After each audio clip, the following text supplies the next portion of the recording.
அனைவருக்கும் அன்பான வணக்கம். எல்லாரும் எப்படி இருக்கீங்க? நல்லா இருக்கீங்களா? இன்னைக்கு நம்ம கோவை சகோதரர்கள் சேனல்ல ஒரு முக்கியமான வீடியோ தான் பார்க்க போறோம். கர்நாடகா யுபிஐ இஷ்யூ வந்து இந்த ஒரு வாரமாவே போயிட்டு இருக்கு. என்ன நடக்குது அப்படின்னா, அங்க இருக்கிற ஸ்மால் ஸ்கேல் வெண்டர்ஸ் எல்லாருமே நாங்க இனிமே யுபிஐ யூஸ் பண்ண மாட்டோம்.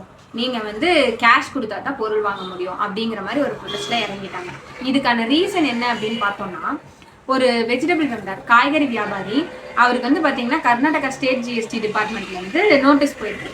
அதாவது அவரோட 2021 2024 வரைக்கும் இருக்கிற யூபிஐ டிரான்சாக்ஷன் எல்லாத்தையுமே ட்ரேஸ் பண்ணி எடுத்திருக்காங்க. எடுத்த 1 crore மேல அவரோட டிரான்சாக்ஷன் இருந்தங்காட்டிக்கு நீங்க வந்து ஜிஎஸ்டி ரெஜிஸ்டர் பண்ணல, அதனால 18% ஜிஎஸ்டி நீங்க கட்டணும், 29 லட்ச ரூபாய் நீங்க ஜிஎஸ்டி கட்டணும்னு சொல்லி அவருக்கு நோட்டீஸ் அனுப்பியிருக்காங்க. இப்போ இத பார்த்தோன்னா அவருக்கு வந்து ஒரே ஷாக்கு. ஏன்னா அவரு வந்து ஒரு சாதா காய்கறி வியாபாரி. அப்போ அவருக்கு வந்து எப்படி வந்து இவ்வளோ டிரான்சாக்ஷன் நடந்திருக்கு அப்படிங்கிறது அவருக்கே தெரியல. ஏன்னா அவரோட பேங்க் அக்கௌண்ட் எடுத்து பார்த்தோம்னா அந்த அளவுக்கு அமௌண்ட் வந்து அவர் அக்கௌண்ட்ல பெருசா இல்லை. ஏன்னா அவரே வந்து கடன் வாங்கோட பிசினஸா ரன் பண்ணிக்கிட்டு இருக்காங்க. அப்ப இந்த இடத்துல என்ன இஷ்யூ ஆயிருக்கு அப்படின்னு பாத்தீங்கன்னா, இவங்க வந்து பர்சனல் அக்கௌண்ட், பிசினஸ் அக்கௌண்ட், அவங்களோட பர்சனல் அக்கௌண்ட்ல தான் இந்த தினம் தினம் காய்கறி வியாபாரம் பண்றாங்க இல்லைங்களா, அது கஸ்டமர்ஸ் வந்து யூபிஐ மூலமா தான் அமௌண்ட் பே பண்ணியிருக்காங்க. அந்த டிரான்சாக்ஷன் எல்லாமே அவரோட பர்சனல் அக்கௌண்ட்ல வந்துருச்சு. அதே மாதிரி அந்த பர்சனல் அக்கௌண்ட்ல தான் அவர் கடன், தண்டல், ஜுவல் லோனு, இந்த மாதிரி எந்த ஒரு விஷயமா இருந்தாலும் அவர் பர்சனல் விஷயத்துக்கான அமௌண்ட் எதுவா இருந்தாலும் கடன் வாங்குறதோ கடன் கொடுத்ததோ அந்த மணி டிரான்சாக்ஷன் எல்லாமே அந்த ஒரே அக்கௌண்ட்ல தான் நடந்திருக்கு. அப்போ இதனால என்ன ஆயிருக்கு அப்படின்னு பாத்தீங்கன்னா, அவரோட டிரான்சாக்ஷன் வந்து 1 crore மேல போன மாதிரி உங்களுக்கு காமிச்சிருக்கு. மத்த வெண்டர்ஸ் எல்லாம் இதை பார்த்துட்டு ஓகே, நம்மளும் வந்து இனிமே யூபிஐ டிரான்சாக்ஷனை தவிர்க்கணும்னு சொல்லிட்டு நாங்க வந்து இனிமே யூபிஐ யூஸ் பண்ண மாட்டோம், எல்லாமே கேஷ் மட்டும் தான் ஹேண்டில் பண்ணுவோம் அப்படிங்கிற ஒரு டிசிஷனுக்கு போயிட்டாங்க. இதுக்கு வந்து கர்நாடகா கவர்மெண்ட் என்ன பண்ணிருக்காங்க அப்படின்னு பாத்தீங்கன்னா, ஒரு கேம்பெயின் லான்ச் பண்ணிருக்காங்க. ஏன்னா இந்த ஸ்மால் ஸ்கேல் வெண்டர்ஸ் யாருக்குமே வந்து ஜிஎஸ்டியை பத்தி ஒரு அவேர்னஸ் பெருசாவே கிடையாது. ஜிஎஸ்டி நம்ம ரெஜிஸ்டர் பண்ணணுமா, வருஷத்துக்கு எவ்வளவு டர்ன் ஓவர் வந்தா நான் ஜிஎஸ்டி கட்டணும், எவ்வளவு டர்ன் ஓவருக்குள்ள இருந்தா நான் ஜிஎஸ்டி கட்ட தேவையில்லை, இந்த மாதிரி அவேர்னஸ் எதுவுமே அவங்களுக்கு கிடையாது. அதனாலதான் அவங்க வந்து இந்த மாதிரி ஒரு இஷ்யூ வந்து ஃபேஸ் பண்ணிருக்காங்க. இதை பத்தின அவேர்னஸ் கிரியேட் பண்றதுக்கு ஒரு கேம்பெயின் லான்ச் பண்ணிருக்காங்க. இப்ப இது வந்து கர்நாடகால மட்டும்தான் இது நடந்திருக்கா அப்படின்னு கேட்டீங்கன்னா இல்ல. தமிழ்நாட்டிலயும் வந்து பாத்தீங்கன்னா ஒரு பானிபூரி விற்கிறவருக்கு வந்து நம்ம ஸ்டேட்ல இருந்து உங்களுக்கு ஒரு நோட்டீஸ் போயிருக்கு. இந்த இஷ்யூஸ்லாம் எதனால நடக்குது? உங்க பர்சனல் டிரான்சாக்ஷன், பிசினஸ் டிரான்சாக்ஷன், இது ரெண்டுமே ஒரே அக்கௌண்ட்ல நீங்க பண்ணும்போது தான் இந்த மாதிரி ஒரு ப்ராப்ளம் நீங்க ஃபேஸ் பண்ண வேண்டியது வரும். ஏன்னா இப்போ நம்ம பர்சனலா என்ன பண்ணுவோம், நம்ம பிசினஸை வந்து டெவலப் பண்ணணும் அப்படிங்கிறதுக்காக ஒரு கடனை வாங்குவோம். யூபிஐ தான் எல்லா இடத்துக்குமே யூஸ் பண்றாங்க. ஈவன் முன்னாடிலாம் நம்ம கடன் வாங்கணும்னா நம்ம நேரா போய் அவங்க கிட்ட கையில கேஷ்ல வாங்கிட்டு வருவோம். ஆனா இப்போ யார் கடன் கொடுக்கறதா இருந்தாலுமே டைரக்டா யூபிஐலயே உங்களுக்கு வந்து அந்த அமௌண்ட்டை சென்ட் பண்ணிடுறாங்க. இந்த யூபிஐ அப்படிங்கிற ஒரு விஷயம் வந்து பாத்தீங்கன்னா 2016 நம்ம இந்தியால நடைமுறை இருந்துச்சு. அப்ப வந்து பாத்தீங்கன்னா இந்த யூபிஐ டிரான்சாக்ஷன் அப்படிங்கிறது யாரும் பெருசா நம்பாதனால அந்த அளவுக்கு யூபிஐ டிரான்சாக்ஷன் நடக்கல. ஆனா டிமானிட்டைசேஷன் அதுக்கப்புறம் கொரோனாக்கு அப்புறம் பாத்தீங்கன்னா இந்த யூபிஐ யூசர்ஸ் யூபிஐ மூலமா டிரான்சாக்ஷன் ஆகுறது ரொம்ப ரொம்ப அதிகமா இருக்கு. வேர்ல்ட்ல நடக்கிற யூபிஐ டிரான்சாக்ஷன்ல 50% ஆஃப் த டிரான்சாக்ஷன் வந்து இந்தியால தான் நடக்குது அப்படிங்கிற ஒரு ரிப்போர்ட்டும் உங்களுக்கு வந்திருக்கு. கடந்த மே மாசமே பாத்தீங்கன்னா கிட்டத்தட்ட 18.7 யூபிஐ டிரான்சாக்ஷன் வந்து உங்களுக்கு நடந்தது. அப்போ இந்த கொரோனாக்கு அப்புறம் இந்த யூபிஐ டிரான்சாக்ஷன் அதிகமாயிருச்சு. எல்லாத்துக்குமே நம்ம யூபிஐ யூஸ் பண்றோம். கடன் வாங்குறதுக்கா இருந்தாலும் சரி, கடனை கொடுக்கறதுக்கா இருந்தாலும் சரி, எந்த ஒரு விஷயத்துக்கா இருந்தாலும் நம்ம யூபிஐ யூஸ் பண்றோம்.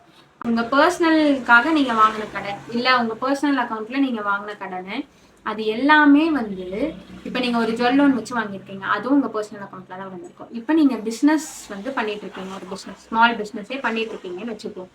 அந்த டிரான்சாக்ஷனும் நீங்க பர்சனல் அக்கௌண்ட்லயே வச்சிருக்கீங்க. அப்போ உங்களுக்கு இது எல்லாமே ஆட் ஆகிதான் ஆனுவல் டர்ன் ஓவருங்கிற கணக்குக்கு வரும். உங்க பிசினஸோட ப்ராஃபிட் இதுல ஜிஎஸ்டி நீங்க எதுக்கு கட்டுறீங்கன்னா ப்ராஃபிட்டுக்குன்னு மட்டும் நீங்க கட்டல. நீங்க இந்த இடத்துல புரிஞ்சுக்க வேண்டியது உங்களோட ஆனுவல் டர்ன் ஓவருக்கு தான் நீங்க வந்து ஜிஎஸ்டி பே பண்றீங்க. அப்போ உங்களோட கிரெடிட் டிரான்சாக்ஷன் தான் பேஸ் பண்ணி உங்களுக்கு அந்த ஜிஎஸ்டிங்கிறது வரும். பர்சனல் யூஸுக்கா இருக்கட்டும், பிசினஸ் யூஸுக்கா இருக்கட்டும், ஒரே அக்கௌண்ட் யூஸ் பண்ணீங்கன்னா கண்டிப்பா இந்த மாதிரி ஒரு சில பிரச்சனைகள் வரத்தான் செய்யும்.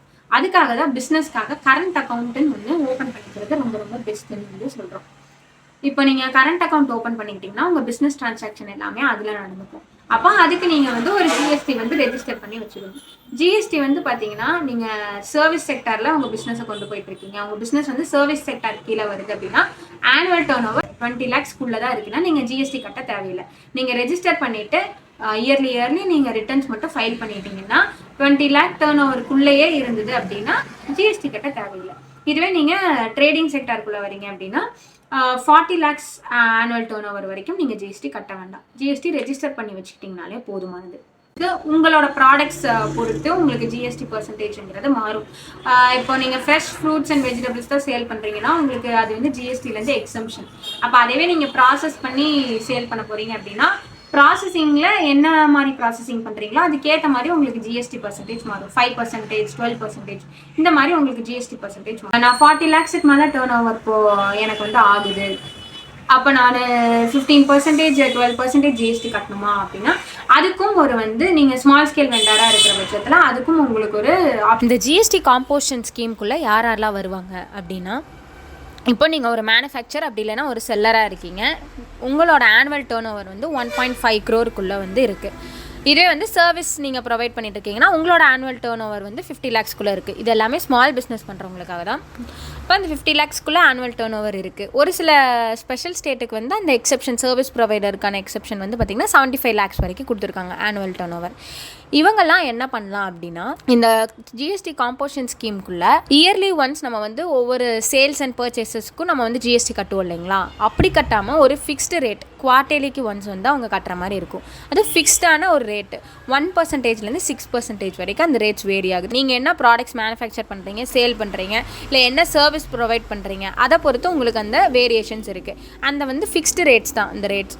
நீங்கள் வந்து அந்த ஃபிக்ஸ்டு ரேட்ஸ்க்கு குவார்டர்லி ஒன்ஸ் வந்து நீங்கள் அந்த பேமெண்ட் பே பண்ணுற மாதிரி இருக்கும். அண்ட் இயர்லி ஒன்ஸ் நீங்கள் ரிட்டர்ன்ஸ் மட்டும் ஃபைல் பண்ணால் போதுமானது. இதுதான் இந்த ஜிஎஸ்டி காம்போசிஷன் ஸ்கீம். இப்போ நம்ம வந்து கரெக்டான ஜிஎஸ்டி மெயின்டைன் பண்ணி நம்மளோட பிஸ்னஸ் டிரான்சாக்ஷனை கரெக்டாக ஹேண்டில் பண்ணிட்டு வந்தோம்னா நம்மளால கவர்மெண்ட் கொடுக்கக்கூடிய நிறைய ஸ்கீம்ஸ் மூலயமா லோன்ஸ் எடுத்துக்க முடியும், சப்சிடிஸ் வாங்கிக்க முடியும். இது எல்லாமே நம்ம கரெக்டாக நம்ம அக்கௌண்ட்டை மெயின்டைன் பண்ணணும். இப்போ நீங்க பிசினஸ்க்காகன்னு ஒரு அக்கௌண்ட், புது கரண்ட் அக்கௌண்ட் ஓபன் பண்ணிட்டீங்கன்னாலும் அதோட அக்கௌண்ட் புக்குங்கிறத ஒன்று எப்பவுமே ஹேண்டில் பண்ணி வச்சுக்கோங்க. இது வந்து உங்க பிசினஸுக்குன்னு மட்டும் கிடையாது, நீங்க உங்க பர்சனல் அக்கௌண்ட்டுக்குமே ஒரு அக்கௌண்ட் புக்குன்னு ஒன்று, எல்லா செலவையும் எக்ஸாக்டா நோட் பண்ணணும்னு சொல்லலாம். இப்போ பொதுவா நீங்க ஒரு பர்சனலா ஒரு கடைக்கு போறீங்க, கிராசரிஸ் வாங்குறதுக்கு நீங்க கடைக்கு போறீங்க, அன்னைக்கு எவ்வளவு செலவாயிருக்கு, நான் இதெல்லாம் வாங்கினேங்கிறத நோட் பண்ண வேண்டாம். கிராசரிஸ்ன்னு போட்டு இவ்வளோ செலவு, இன்னைக்கு இந்த டிரான்சாக்ஷன் பண்ணியிருக்கேங்கிறது ஒரு அக்கௌண்ட்ல நீங்க நோட் பண்ணி வச்சுக்கிட்டீங்கன்னா நாளைக்கு நீங்க ஐடி ரிட்டர்ன்ஸ் ஃபைல் பண்ணும்போது உங்க ஆடிட்டர் கிட்ட கொடுக்கும்போது இந்த அக்கௌண்ட்ஸ் புக்கையும் கொடுத்தீங்கன்னா அவங்களே உங்களுக்கு வந்து கரெக்டா அதை ஆர்கனைஸ் பண்ணி உங்களுக்கு கரெக்டாக ஐடி ரிட்டர்ன்ஸும் ஃபைல் பண்ணி கொடுத்துருவாங்க. அதே மாதிரி ஜிஎஸ்டி ரிட்டர்ன்ஸும் ஃபைல் பண்ணி கொடுத்துருவாங்க. நீங்கள் பிஸ்னஸ் பண்ணுறீங்க அப்படின்னா நீங்கள் வாங்கக்கூடிய ஒவ்வொரு பொருளுக்குமே எப்போவுமே நீங்கள் பில்ஸ் வாங்கி வச்சுக்கிறது ரொம்ப ரொம்ப அவசியம். அப்போ தான் நீங்கள் ஜிஎஸ்டி ரிட்டர்ன்ஸ் ஃபைல் பண்ணும்போது அதுலேருந்து உங்களுக்கு ஒரு நிறைய பெனிஃபிட்ஸ் நீங்கள் ஏர்ன் பண்ண முடியும். அப்போ உங்கள் பிஸ்னஸ்க்காக ஒரு ரா மெட்டீரியல் வாங்க போகிறீங்க, உதாரணத்துக்கு நீங்கள் மசாலா பொருள் பிஸ்னஸ் பண்ணுறீங்க. அப்போ நான் வந்து போய் இப்போ நான் சின்ன லெவலில் தான் நீங்கள் ஸ்டார்ட் பண்ண போகிறீங்க, ஒரு 10 கிலோவுக்கு தான் நான் சாம்பார் தூள் அரைக்க போகிறேன்னு சொல்லிட்டு மளிகை கடையிலேயே நான் வந்து பொருளை வாங்கிக்கிறேன், இல்ல ஒரு ஹோல்சேல் ஷாப்ல போய் நீங்க பொருள் வாங்குறீங்கனாலும் அதுக்கு நீங்க உங்க பிசினஸ் அக்கௌண்ட் மூலமா டிரான்சாக்ஷன் பண்ணுங்க. அதுக்கான பில்லையும் நீங்க வந்து எப்பவுமே கலெக்ட் பண்ணி வச்சுக்கோங்க. அந்த பில்லை கலெக்ட் பண்ணி வச்சுட்டு உங்க ஜிஎஸ்டி இன்வாய்ஸ் பில்லை நீங்களும் கொடுத்து மெயின்டைன் பண்ண முடியும்.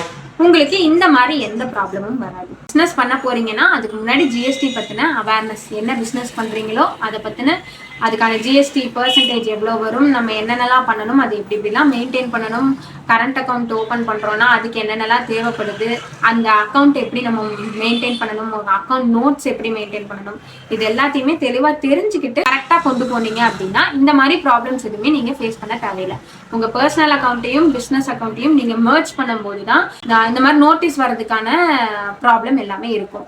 இதுவே வந்து நீங்க கரெக்டா உங்களோட பர்சனல் அக்கௌண்ட்டை தனியா பிசினஸ் அக்கௌண்ட்டை தனியா மெயின்டைன் பண்ணும்போது இந்த மாதிரி ப்ராப்ளம் எதுவும் நீங்க சந்திக்க வேண்டியது வராது. கண்டிப்பா இந்த வீடியோ எல்லாத்துக்கும் யூஸ்ஃபுல்லா இருந்திருக்கும்னு நினைக்கிறேன். அந்த லைக் பண்ணுங்க, ஷேர் பண்ணுங்க, சப்ஸ்கிரைப் பண்ணிக்கோங்க. அனைவரும் தொடர்ந்து இணைந்து முன்னேறுவோம். நன்றி, வணக்கம்.